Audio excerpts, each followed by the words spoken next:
Türkiye'de mutlaka görmeniz gereken yerlerden bir tanesi de Efesos Antik Kenti.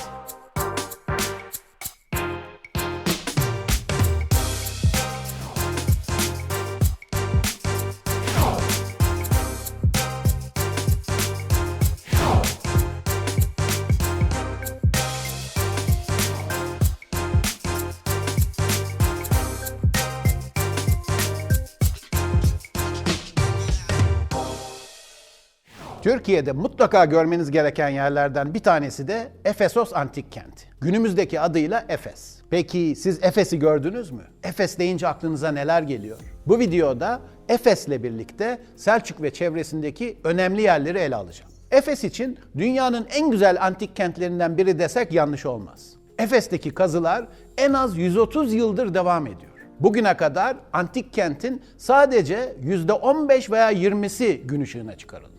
Daha yolumuz uzun. Efes, 2015 yılında UNESCO Dünya Kültür Mirası listesine eklenmişti.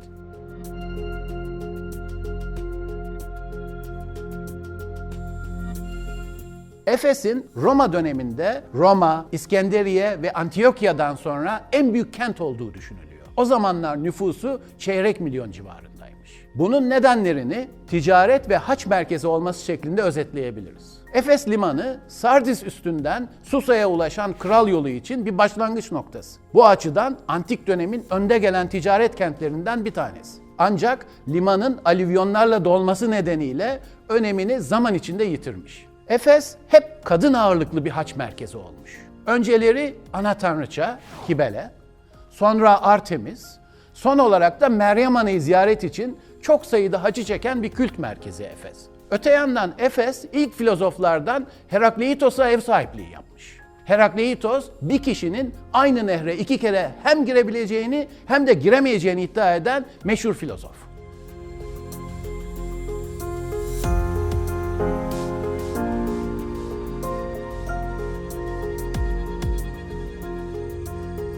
Efes'in kuruluş efsanesine göre Yunan anakarasında İyon krallıklarından birinin kralı Kodros'un oğlu Androklos yerleşme yeri bulma konusunda kahine danışmış. Göç edeceklermiş.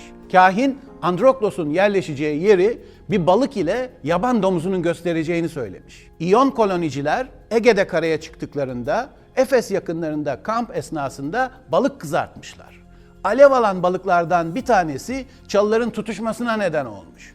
O sırada çalılıktan bir domuz fırlayıp kaçmış. Kahinin sözlerini anımsayan koloniciler yerleşim yeri olarak burayı seçmişler. Bazı kaynaklara göre kentin efsanevi kurucuları Amazonlar. Amazonlar Anadolu'da yaşamış kadın savaşçılar.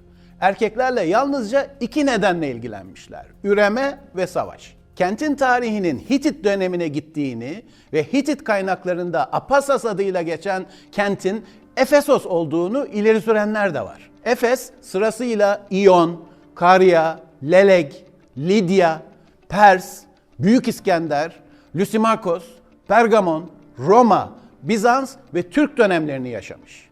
Kentin yeri 4 kere değişmiş. Hristiyanlık tarihi açısından Efes'in önemi çok büyük. Erken dönem Hristiyan misyonerlerinin en ünlüsü ve en etkilisi Aziz Paulus 2,5 sene kadar Efes'te kalmış.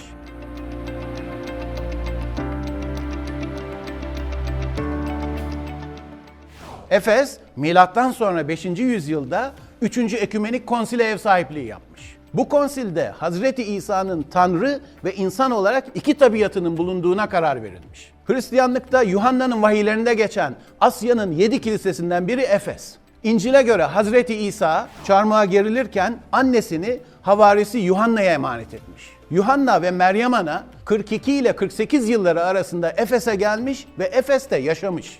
Yuhanna İmparator Trajanus zamanında öldürülmüş. Milattan sonra 2. yüzyılda Ayasoluk Tepesi'nde mezarının tam üzerine Aziz Yuhanna adına küçük bir kilise yaptırılmış. İstanbul'da Ayasofya'yı da inşa ettiren Bizans İmparatoru Justinianus 6. yüzyılda bu kilisenin üzerine büyük bir bazilika yaptırmış. Günümüzde hala kalıntıları görülebilen kilise Justinianus'un bazilikası. Burası Saint Jean Kilisesi diye biliniyor.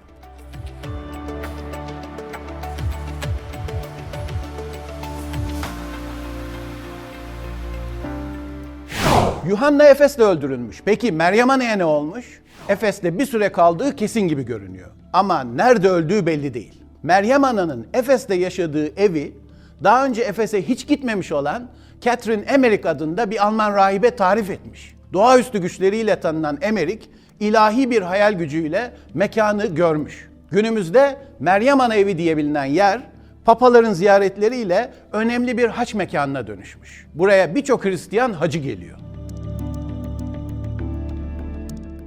Efes'te yer alan Artemis Tapınağı, antik dünyanın 7 harikasından biri. Her biri 19 metre yükseklikte, 36 tanesinin alt tarafları kabartmalı, toplam 127 tane iyon düzeninde sütundan oluşan muhteşem bir yapı. Eskiden yılın belli dönemlerinde buradaki törenlere katılmak için dünyanın her tarafından çok sayıda ziyaretçi gelirmiş. Yani oldukça önemli bir hac merkeziymiş. Selçuk'taki İsa Bey Camii, Aydınoğlu Beyliği döneminde torun İsa Bey tarafından yaptırılmış. Cami, Beylikler dönemi mimarisinin en önemli yapılarından. Anadolu'da sütunlu avlusu ve havuzu olan camilerin ilk örneği diyebiliriz.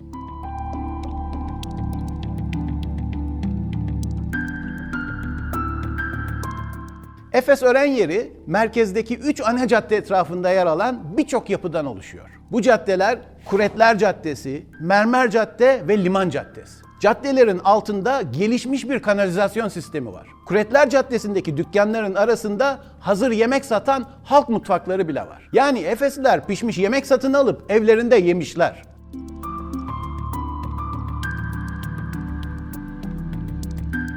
Şehirde 2 agora var. Birisi devlet agorası, diğeri ticari agora. Devlet agorası, Efes halkının siyasi, ticari ve sosyal amaçlarla toplandığı kent merkezi. Kentin nabzının attığı yer. Ticari agora, limanın yanında. Gemiyle gelen veya gemiyle gidecek ticari yüklerin alım satımının yapıldığı yer. Burada bir köle pazarı da olmalı.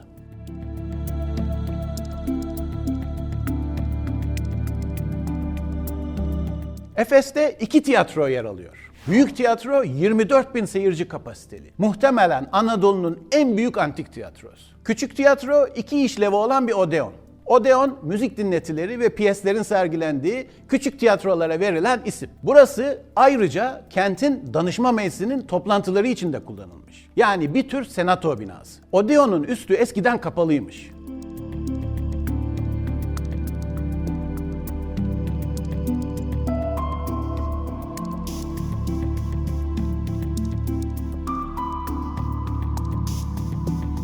Kentte birçok anıtsal çeşme var. Bunların en gösterişlisi İmparator Trajanus adına 2 katlı olarak yaptırılmış olan Trajanus Çeşmesi. Su, Trajanus'un devasa heykelinin altındaki oluktan havuza akmış, havuzdan su kanalına taşarak aşağı doğru akmaya devam etmiş. Kuretler Caddesi'nde yer alan yamaç evler Efes'in en güzel yerlerinden biri. Burayı sakın kaçırmayın. Bunlar Efes'in zenginlerine ait evler. Evlerin çoğu üstü açık avlu etrafında yer alan ve 2 veya 3 katlı penceresi olmayan odalardan oluşuyor. Bu tip evlere peristil evler deniyor. Avlulu evler. Bu evler suyu, tuvaleti, hamamı, merkezi ısıtma sistemi bulunan lüks evler. Yerler mozaik, duvarlar fresklerle süslenmiş.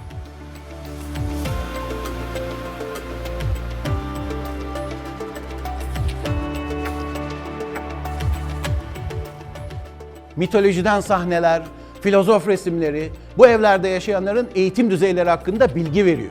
Evlerin kanalizasyon borularında tuvalet anında düşürülen paralar bile bulunmuş. Duvarlarda grafitiler var. Bunlar ölüm veya doğum ilanları, kutlama mesajları, misafirlerin kazıdığı konukseverliğe ilişkin teşekkür yazıları, kelime veya sayı oyunları, alışveriş ve harcama listesi, hamam giriş ücreti, fahişe ücreti gibi yazılardan oluşuyor. Bazılarını bir tür ziyaretçi defteri gibi düşünebiliriz.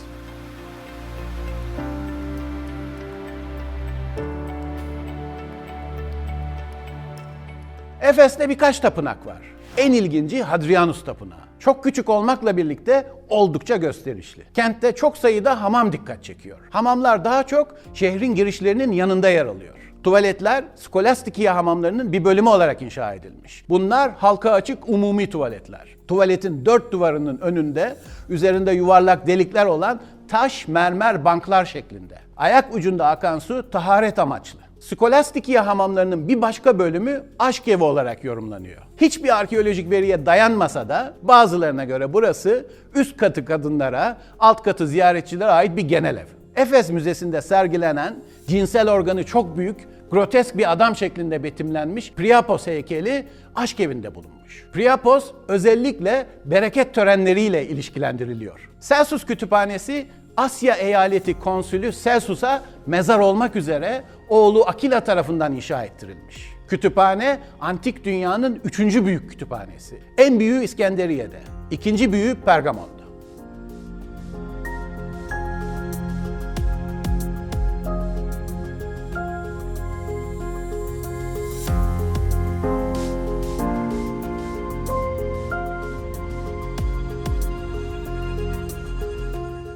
Mermer Cadde'nin ortalarında bir kaldırımda mermerin üzerine bir kadın, kalp ve sol ayak figürü kazınmış. Limandan gelen denizcilere hitap etmek için genel evdeki bir kadın tarafından yaptırıldığı düşünülen bu parçanın dünyanın ilk ilanı olduğu öne sürülüyor. Şöyle yorumlanabilir. Resimde gördüğünüz bu özel kadınla aşk yapmak isterseniz bu yönde yürümeye devam edin. Yolun solunda bulacaksınız. Sol ayak.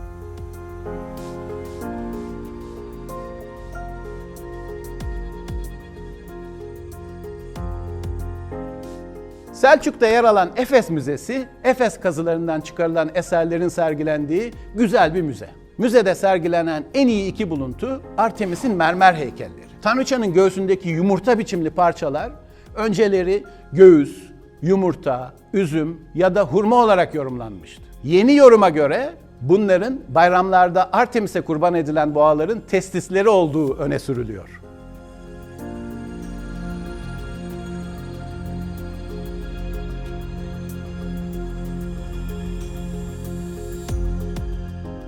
Şirince, Selçuk'tan 7 kilometre ötede, dağların tepesinde her şeyden uzak şirin bir köy. Eskiden bir Rum köyüyken mübadele sürecinde Yunanistan'dan gelen Türklerin yerleştiği bir köy olmuş. Orijinal dokusunu korumuş olan Şirince'de evler taş, sokaklar Arnavut kaldırım. Şirince günümüzde koruma altında. Ziyaretçilere güzel görüntüler ve hoş deneyimler sunmaya devam ediyor.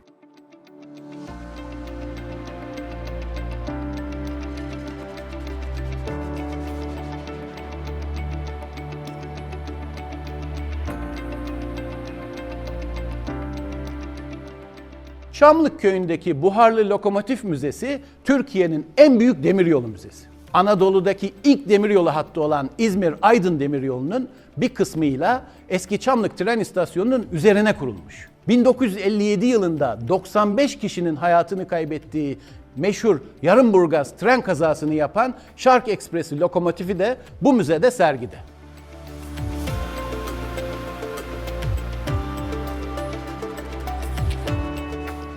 Selçuk ve bölgesinin meşhur lezzetlerinden çöp şişi, Selçuk köftesini, çoğu zeytinyağlı yapılan Ege yemeklerini, bölgenin şaraplarını, mevsimine göre şeftalisini, mandalinasını, incirini mutlaka tatmalısınız. Efendim, Efes'in önemini anladık. Tarihine ve arkeolojisine göz attık. Lezzetlerini tattık. İnşallah keyif almışsınızdır. Mutlaka görülmesi gereken yerleri gezmeye devam edeceğiz. Bizi takip etmeyi, bildirimlerinizi açmayı unutmayın. Bir başka programda görüşmek üzere.